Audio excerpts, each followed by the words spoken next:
हिमाचल प्रदेश के घने जंगलों से घिरे छोटे से गांव में एक पुराना वीरान घर खड़ा था। यह घर सुंदर के दादाजी का था, जिनकी अंतिम इच्छा थी कि उनका पोता सुंदर शादी के बाद इसी घर में रहे। शादी के 1 महीने बाद सुंदर अपनी पत्नी ऋतु के साथ यहाँ रहने आया। यहाँ की हरियाली और शांति ऋतु को बहुत पसंद आई। एक रात गहरी नींद में डूबी ऋतु की आंख अचानक खुली। उसे किसी के रोने की आवाज सुनाई दी। वह घबरा गई और सुंदर को जगाया। सुनिए, बाहर किसी के रोने की आवाज आ रही है, सुनिए ना। सुंदर ने आलस्य भरी आवाज में कहा। तुमने कोई सपना देखा होगा, इतनी रात कौन रो सकता है। लेकिन तभी सुंदर के कानों में भी वही आवाज पड़ी। दोनों अचंभे में थे। यह आवाज सच में आ रही है, लेकिन कौन हो सकता है? सुंदर ने कहा। ऋतु ने डरते हुए कहा, बाहर मत जाइएगा, हमें सो जाना चाहिए। ढूंढना पड़ेगा, क्योंकि इस गांव में सभी रात के 7 बजते ही अपने अपने घरों को बंद कर लेते हैं। हमारे गांव में तो सभी के घर 9 बजे तक खुले रहते थे। यह गांव बहुत ही प्राचीन गांव है, इसीलिए यहाँ के लोग भी वैसे ही ख्यालात के लग रहे हैं। ऐसे ही समय बीत रहा। 2 साले राजू और नन्हे अपनी अपनी पत्नियों के साथ उससे मिलने आते हैं। राजू धर्मदास से बोलता है। वाह जीजा जी, क्या मकान लिया है आपने, बिल्कुल महल लग रहा है। ऐसा मकान तो पूरे जिले में किसी के पास नहीं है। इतना माल ताल कहाँ से लाए? बहुत अमीर हो गए हो, हमें भी बताओ, थोड़े अमीर हम भी हो जाएं। तुम दोनों मेरे साले ना होते तो तुम दोनों को इस महल का चौकीदार बना देता। कहाँ से लाए हो पैसा? अरे भाई, मेहनत के हैं और क्या, जो तुम दोनों नहीं करते, करो तो तुम भी अमीर हो जाओगे। तेरी ये गलती है कि तू इस कंगाल खानदान में पैदा हुआ और इस जोकर राजू का भाई है, समझा? सुनकर परेशान हो गई हूँ। या तो अब ये घर में रहेगी या मैं। फिर सोनी मुंह ऐंठ के पल्ला झाड़ती हुई वहां से चली जाती है। अरे बेटा, ये कैसे दिन आ गए हैं जो मुझे अपने ही घर में रहने के लिए सुनना पड़ रहा है। बस कर माँ, तेरी वजह से इस घर में रोज रोज कलेश होता है।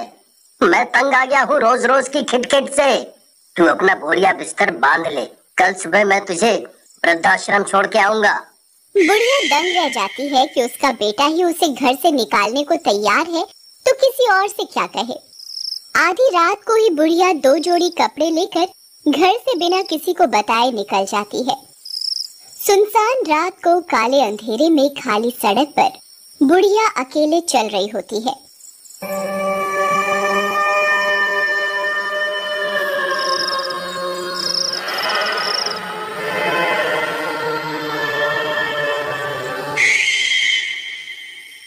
तभी सामने से एक गाड़ी आती है।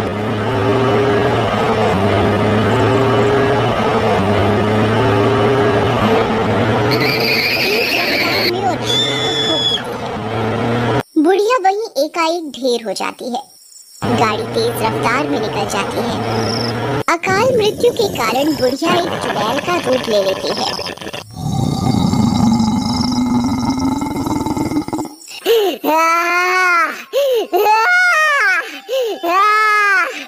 अब मैं चुड़ैल बन गई हूँ।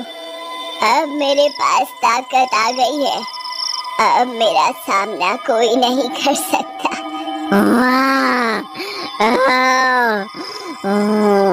चलो चलते हैं अपने घर वापस। बूढ़ी चुड़ैल सुबह होने से पहले अपने घर वापस आ जाती है और एग में जाके बैठ जाती है।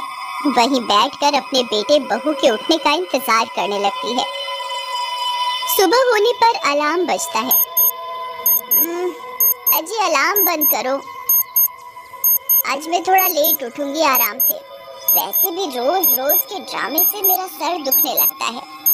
अरे भाग्यवान, उठ जाओ, आज मैं माँ को वृद्धाश्रम छोड़ने जाने वाला हूँ। ये सुनते ही सोनी फटाफट उठकर बैठ जाती है। क्या सच? मैं अभी तुम्हारा टिफिन बनाती हूँ। जितना जल्दी हो सके इस बूढ़ी बला को ठिकाने लगाओ। रोहित जब बुढ़िया के कमरे में जाता है तो वहां कोई नहीं होता।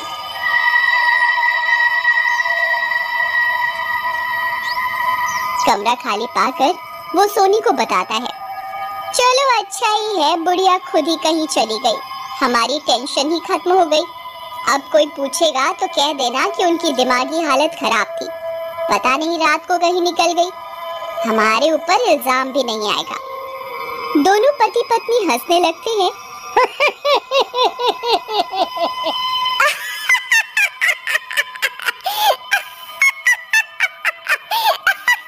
और अपने अपने रोज के कामों में लग जाते हैं। अच्छा, बहू तो बहू, बेटे को भी मेरी कोई परवाह नहीं।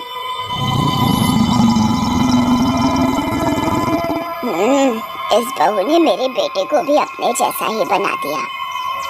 अब देख बहू रानी, कैसे मैं तेरी चुटिया खींचती हूँ। तूने बहुत परेशान किया है ना मुझे। देख अब तेरा जीना कैसे हराम करती हूँ। रोहित के ऑफिस जाने के बाद सोनी छत की सफाई करने लगती है। बूढ़ी चुड़ैल भी उसके पीछे पीछे जाती है।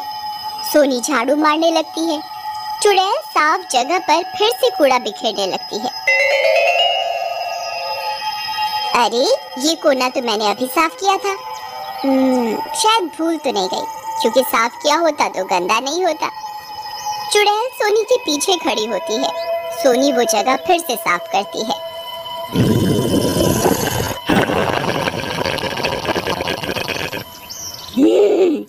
देखती हूँ आज तो कैसे साफ कर पाती है। चुड़ैल फिर से पीछे पीछे कचरा बिखेरने लगती है।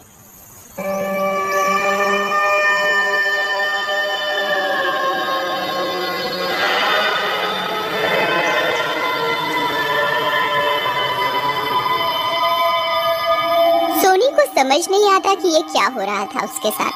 सोनी परेशान होकर थक कर नीचे जाने लगती है। तभी बूढ़ी चुड़ैल जीने पर पानी डाल देती है और सोनी धम धम करती हुई नीचे जा गिरती है। चुड़ैल हंसने लगती है।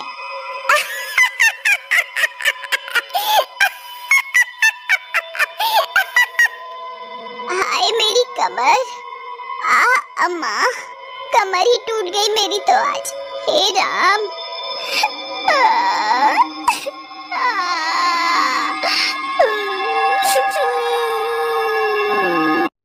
सोनी अपनी कमर पकड़ती हुई खड़ी होती है और कमरे में जाने लगती है और बाम लग। माँ, यह सब हादसा नहीं था, बल्कि एक सोची समझी साजिश थी। इसके बारे में किसी को मैं बता भी नहीं सकता। गांव वाले भी कितने मूर्ख हैं।